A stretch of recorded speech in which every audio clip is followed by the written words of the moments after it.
Hey everybody, welcome back to my channel. This is B Renee and this is B Renee Says. I'm back y'all with another video. I actually posted a video this morning too, and a short about a TikToker story that I saw that was very interesting. So go out there and check out that video.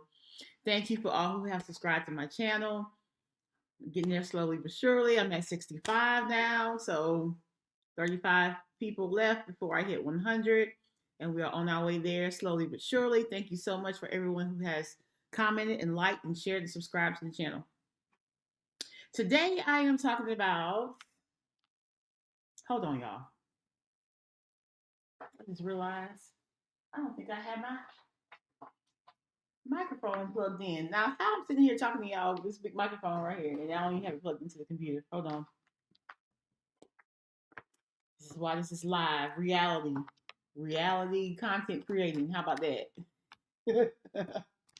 Okay, testing, testing, 1, 2. I hope y'all can hear me. Okay, so I got my notes. I looked at the episode twice, and here we go. Okay, so this is not going to be in any particular order because I'm not really going to go in sequence of the episode. I'm just going to talk about the episode in general. Excuse me about sip my cocktail. It's been a long day already. It's Monday. I'm drinking bourbon and Coke for anyone who wants to know.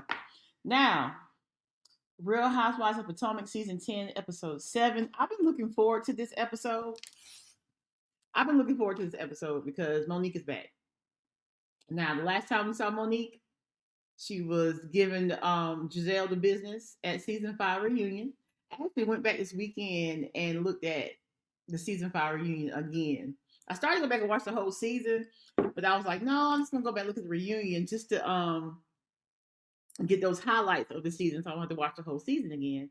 But yeah, it's very interesting to see her back in the mix with the ladies, especially like I said, last time she was on our screens was season 5, and then also Monique herself actually went over to work with Carlos King. I don't know if anybody else watched the Love and Marriage series that Carlos King allegedly still has. I don't know, child.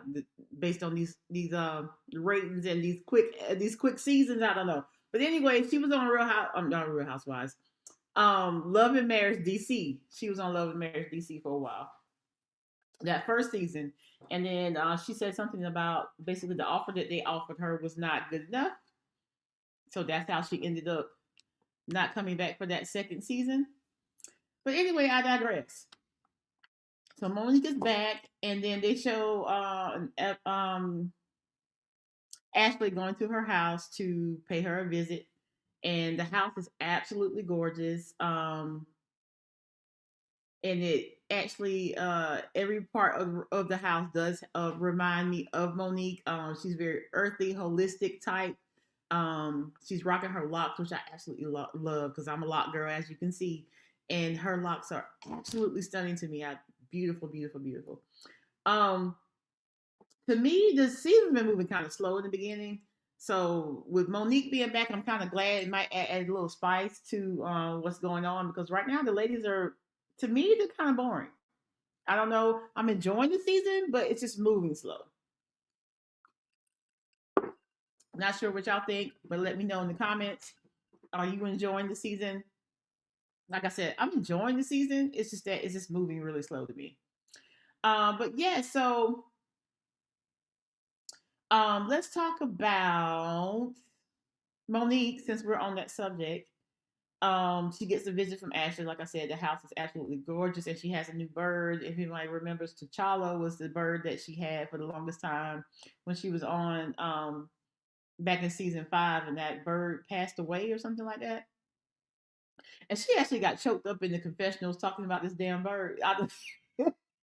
Listen, I know pets are like family members, but I've never seen anybody tear up over a bird. That was my first time, but it's first time for everything.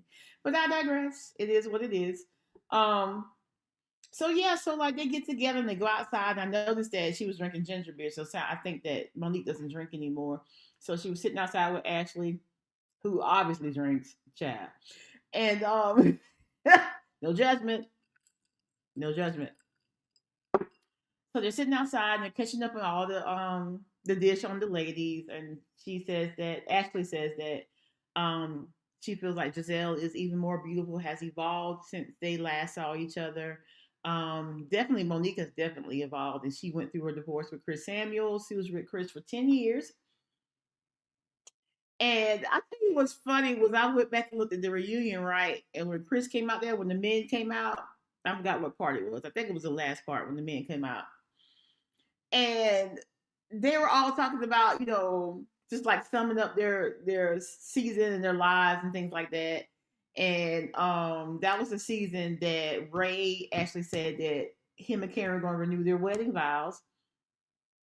And like right after that, Chris Samuels had to say something about his wife and how much he loved her, and it was teary eyed. And I'm like, this is so dramatic. And now looking back on it in hindsight, it's like, sir, you just wanted a moment and you got it. I don't know why it matters, but it don't matter anymore because you and Monique are divorced. So anyway, we talk about Karen. Monique says that she reached out to Karen, was praying for her and things like that, but she felt like she was going to get some jail time. Of course, we know. Fast forward, Karen is out. Karen is beautiful at the BravoCon. She showed out, looking lovely and healed, and much better than what she was when she was going through what she was going through last year. So definitely praying for Karen, the Grand Dame Hugo. But yeah, they also talk about Wendy, and then I thought that was interesting too because Wendy and Monique really didn't have a chance to really link up or like bond because that was Wendy's first season. That was Wendy's first face too. But I went back and looked at it. Now she looks great. Now don't get me wrong, I am not judging anybody, okay? But she looks amazing, and I thought she was pretty then. But new money, new opportunities. You're on TV more. I get it. Your appearance is always going to be at the forefront, regardless of whether you do something or you don't do something. But yeah, so Wendy and Monique never really got a chance to really even bond or connect. Not really, because yeah, because that was her first season. She was a rookie. And when they're having their conversation outside, Monique mentions that one thing that made her want to do better and evolve as a person was the fight. Now, y'all remember the fight, season 5. Now, that was, to me, that's one of the hottest seasons. I hate to say that because of a fight, but that fight between her and Candace was epic. Like, it was epic TV. Like, it really was. Now, the whole situation was dumb and blown way out of proportion. I think Monique went in a little too hard on Candace. I really do. Um, but at the same time, we know how Candace can be too. And I kind of miss Candace a little bit because Candace is fiery. But I noticed that Jazzy kind of reminds me a little bit of Candace. She's just not as, to me, as good of a wordsmith as Candace is. Just my opinion again. Um, so yeah, the fight is what made her want to do some soul searching and really try to evolve as a person. And I respect that. I think that's what's up. Okay. Again, be sure to like and share, subscribe to the channel. Please comment, talk back to me. I love when my community talks back to me. Again, whatever your opinion, I respect all opinions. You are entitled to your opinion. Only thing I ask is that you please be respectful. Because if you're not, you will get blocked. Okay. Moving on. So let's talk about Angel. Y'all, I do not like Angel on this show. I don't like this girl. She should be on WAG. Didn't it wasn't it like a WAG or something on Netflix? A WAG Atlanta or WAG DC? I don't know. She needs to be on some kind of WAG show because obviously I don't know what she was expecting when she came to Real Housewives of Potomac. I don't know if she did her homework or if she even researched the show. I don't know. I don't know. But she's still feeling no ways about this picture that obviously is face tuned. Like the picture is face tuned, y'all. I should have got a snapshot of it and loaded it up here, but I didn't. It's obviously a face tune. They keep showing it over and over in the episode, so I'm sure y'all have seen it. But that's face tuned. Okay. Now, like I think I heard somebody say, like if it's face tuned on a scale of 1 to 5, she picked the 5 instead of like a 2.5, 3. So it looks kind of like you, which we all use filters. I use filters all the time.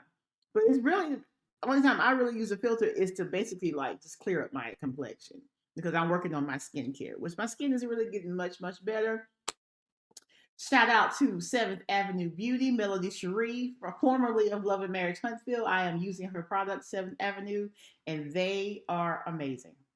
Especially, I love the facial products and as well as the body care products. Good stuff, y'all. Check it out. 7thAvenueBeauty.net. Anyway, the Melody is not paying me for that. I wish she was, but but I digress. She is not. So anyway, let's move on. But yeah, everybody uses filters. Everybody uses like, man, I've never used Facetune, but I've used filters before. So I get it. You know, you want to look your best on social media. It's all about content creating and creating the image and drawing attention to that image and drawing a following. So I get all of that. But she's still feeling the ways about that. And to me, I don't know. She just seems like a mean girl, and she seems like she's really buck behind the scenes when she's talking to anybody else. When she's talking to Kay, in this particular scene, she's out to eat with her sister Ingrid, whoever Ingrid's her sister. She's a successful businesswoman as well. But she was out eating, and she was just talking about what happened in Nevis and how she still felt the ways. And with with Giselle coming at her, she felt like Giselle attacked her. To me, it's like I don't know.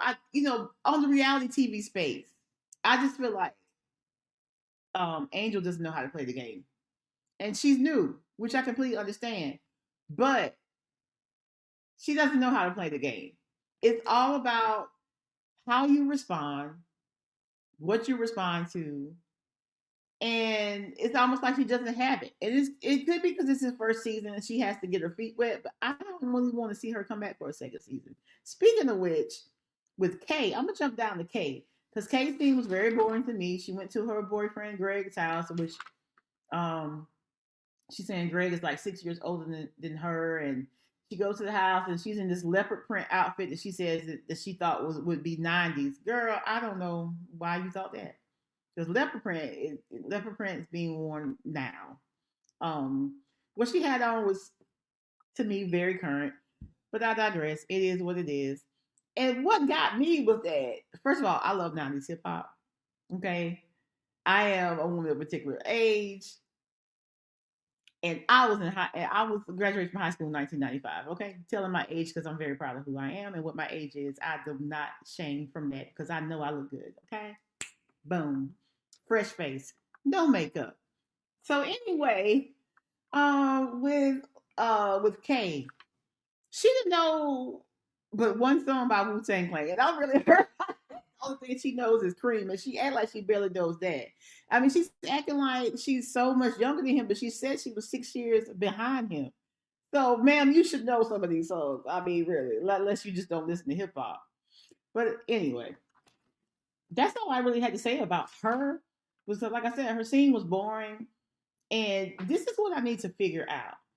Does anybody know if Greg is going through a divorce or he's already divorced? I know he has three. I didn't realize it was three until they said it in the episode. Three young kids. Young kids. Now I don't know how old they are. I'm gonna research and find out how old those kids are. But he got three young kids. And like, is his divorce fresh or is he going through it now? That's what I need to figure out. If anybody knows, please chime down in the comments and let me know. Because I really would like to know. So let me backtrack a little bit. We talked about Angel. We talked about Monique. Tia's scenes were cute with her family and her husband and all that. And she FaceTiming her mom. Her mom was drinking the cocktail and all that. Whatever it is, that was great. I love her accent. I think Tia's a beautiful woman. She's entertaining. Bravo seems to gravitate to people who have accents. That's why I really hate that when Sonia Richards Ross was on Atlanta Housewives, that she didn't use her Jamaican accent here and there, like talking junk and things like that. Because she does that like on her own, like behind the scenes. I think if she would have brought more of that to the forefront, she would still be on the show. But that's just my opinion. So yeah, so Tia, her kids, cute, accent, all those things. Um, Ashley is planning this big pride event, which we know about. But before I get to that, let me go back to Wendy and Giselle. Wendy and Giselle. Excuse me, getting tongue tied. It must be the bourbon. Giselle is still fighting this will that her late dad's wife, is contesting. They're fighting back and forth basically for the will and to contest it and make sure that the will that Giselle knows that was in place with her dad left everything to her and basically her kids, her grandchildren. I mean, his grandchildren. Those are, I think, those are the only grandkids he has because Giselle doesn't have any siblings or anything, does she? I always wondered, is her mom alive? Because she never talks about her mother. I think her mother might have been in one episode earlier on in the earlier season when they went to New Orleans. I think maybe I know her dad was all in that episode because that's where he's from originally, Louisiana. But I wonder if her mom is living. She doesn't talk about her much. But yeah, so she went down to Atlanta for this court case, and her beautiful daughter Angel picked her up from the courthouse. Shout out to Angel. Angel just crossed D9 Alpha Kappa Alpha sorority, just like her mother. So congratulations to Angel for that. She is attending Spelman College right here in Atlanta. So shout out to her. I am not an AKA, but I am a part of D9. Okay. So yeah, so let's go back to Wendy. Wendy has lunch with Stacy, and Stacy is launching this cannabis line that she lied about at reunion when Giselle brought it up. She obviously clearly lied about it at the reunion. So it's called Shayo, I think it means. It means joy. I think it's a Nigerian word. So she has lunch with Wendy, and and she brings that up. Wendy's like a Nigerian word. She's like, well, they exchange a little bit, and then also they go back to it. And Stacy says something to the fact that she has a love or an appreciation for Nigerians, and Wendy looks right at the camera, like I love it. You talk about breaking the fourth wall while in the scene, like that was hilarious to me. So yeah, they have lunch and they talk about the line, and it's really cheeky. It's a cute scene. It's a little shady here and there, but it's nothing serious. Like Wendy truly does enjoy Stacy, and I think Stacy really likes Wendy too, which is cool. The very last scene is Ashley's hosting this pride event. They all go to Jazzy's wedding before this. So they show a little bit of Jazzy's wedding, which is, oh my god, extravagant and very wag friendly. Absolutely beautiful. So there's a pride event that's going on. So they don't stay to the wedding long because they have to get back to that. Ashley has got a float design for all the ladies to ride on with G and A. Um, so they meet up at this bar, and she gives all the girls their drag name because she shows up as Ashley Top. Which was kind of cute. She had the grill, the fake beard, so the hat back was. Yeah, it was kind of cute. It was cute. I liked it. I thought it was entertaining. She all gave them all a drag name, gave them a T-shirt, and so they're just hanging out. And the last 5 minutes of the show, typical Bravo, Monique walks in. She's dancing in. Hey, hey, she's dancing in and hugging everybody. And the first person she hugged was Cal. Y'all know Cal, Giselle's friend. Her I think he's her hairstylist, and also very good friend. We've been seeing Cal since season one. So yeah, so she walked in and I saw Giselle tap him, and then he goes in to hug her. She hugs everybody else, and she finally comes back to Giselle. And I saw on the after show how she was saying that Giselle, she wasn't sure how she was going to receive her, so she kind of just played it by ear and just played it out. And then Giselle actually ended up approaching her and speaking to her, which was nice. It's been 5 years, It's been 5 whole years. She ain't with Jamal no more, and she never was with Jamal, y'all. She was not with no Jamal Bryant. Because he got a whole other wife that he been married to now for a whole year. That is to me, a Giselle clone. Obviously, this man has a type. So that was the actual last scene. And so what they talk about is Kay brings up the subject of Chris Samuels and that, oh, well, Stacy was dating him. and that's how it ends. So it's to be continued. And I remember Ashley saying that she wasn't going to bring it up, so Kay decides to bring it up, which to me was just a move to try to play ball and keep her spot. In my opinion, based on what I see, I don't know, but that is just my opinion, and that is my wrap up of Real Housewives of Potomac, season 10, episode 7. Again, thank you for watching this video. Please like, share, subscribe to the channel. Hit the notification bell so you'll be notified of any video I drop. I dropped a new video this morning about that TikToker, tea time. So check that out. There's also a short. It's like a little AI animated summary of the entire thing. So check that out too. And I will see you guys in the next video. Bye.